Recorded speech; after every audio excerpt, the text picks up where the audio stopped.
It gives me great pleasure to share my story as a patient who has been challenged with rheumatoid arthritis for 44 years. Imagine, 19 years before the launch of NIAMS. At the same time, I want to engage you with my art. That's the backdrop for my talk.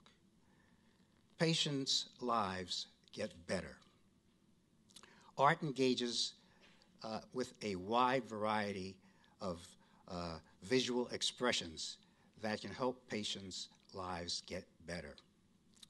Science discovers through research that creates an array of treatment possibilities to ensure that patients' lives get better.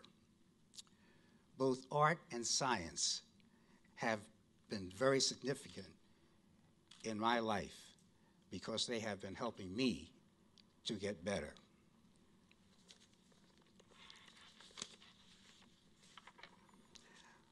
I was diagnosed with rheumatoid arthritis 44 years ago. That chronic disease without any known cure. The news was absolutely devastating. I saw a vision of my future, which I thought was bright, really grow dark and dreary. I was a newlywed, a new child, a new home, starting to paint real well. And then it all seemed to crash. And the words, why me, why me, why me, were my fervent cry. But I left that. I left that because nothing came from the cry other than the desire to want to go ahead and challenge this disease. The diagnosis was very unusual and shocking at the time, since no one in my immediate family had any trace of rheumatoid arthritis or any other type of rheumatoid disease. At the onset of the disease, I was in such severe and excruciating pain that I wanted to give up. How could this be? I was a healthy, highly motivated, and creative person who thrived on success. So I prayed to my God for his help. A partnership was quickly forged between my team.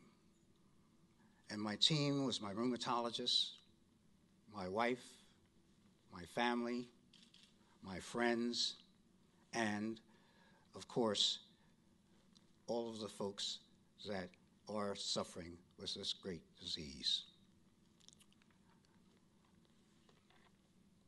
Now, this team had one thought in mind, and that was to get George better. My passion for art was at risk.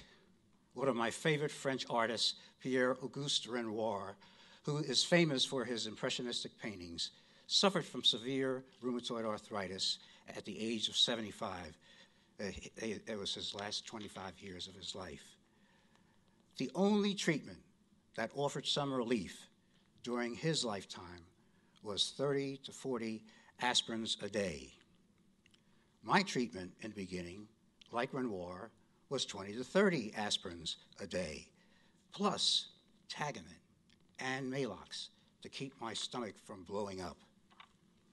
After many decades with a wide variety of drug treatments, multiple surgeries, joint replacements, and interactions with my medical team, the journey has been a series of unique and surprising successes. The most important task that I faced was to keep up with my art, despite the extreme pain in my hands and my wrists and my elbows. I kept going until my worst nightmare came to pass, and I struggled to complete a 10-foot by 16-foot mural that I was commissioned to create for a new library that was being built in Philadelphia. You can't imagine how painful and how difficult it was for me to complete this mural. When I put the last stroke on the canvas, I lay my brushes down, knowing that I would never draw or paint again. The brushes remained still for 25 years until 2001. That was the year that my biologic treatments kicked in and became extremely effective, and the country experienced the tragic attack on the World Trade Center in New York. My brushes came alive again, and I created my painting of Indivisible that depicts the skeleton of the tower embracing the American flag under a full moon. Now, I'm seeing the same shot here. Can I get through the others? Was it automatic? Or? Okay, great.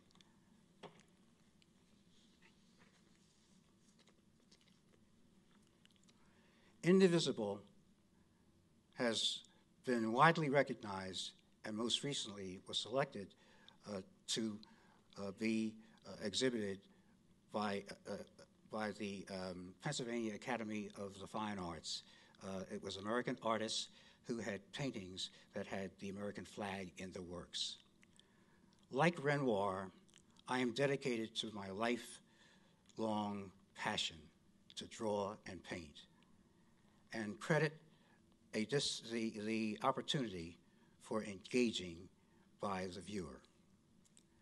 And there's more. My commitment to service and advocacy.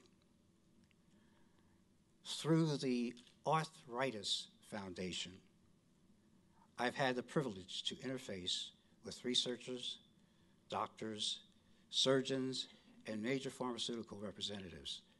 In fact, I was where the action was and could access the important medical information firsthand.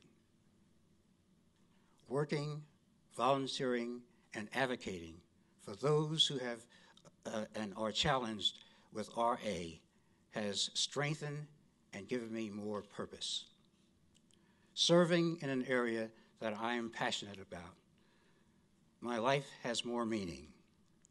Serving on my chapter's board for the Arthritis Foundation and serving as the chapter's chair helped to hone my advocacy skills and lead me to other services and opportunities, such as a member of the Patients Advisory Council for Sandorfi Aventis, a member of the Amgen and Wyeth Emerald Vibrant Lives National Program, roundtable discussions with NIAMS, and having an opportunity to serve a 4-year term as on the Advisory Council for NIAMS.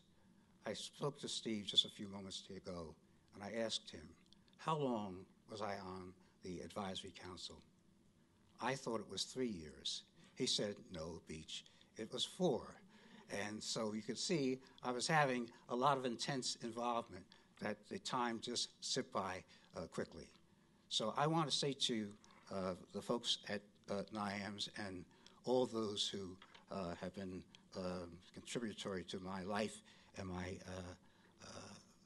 desire to want to be useful, thank you very much. Happy birthday.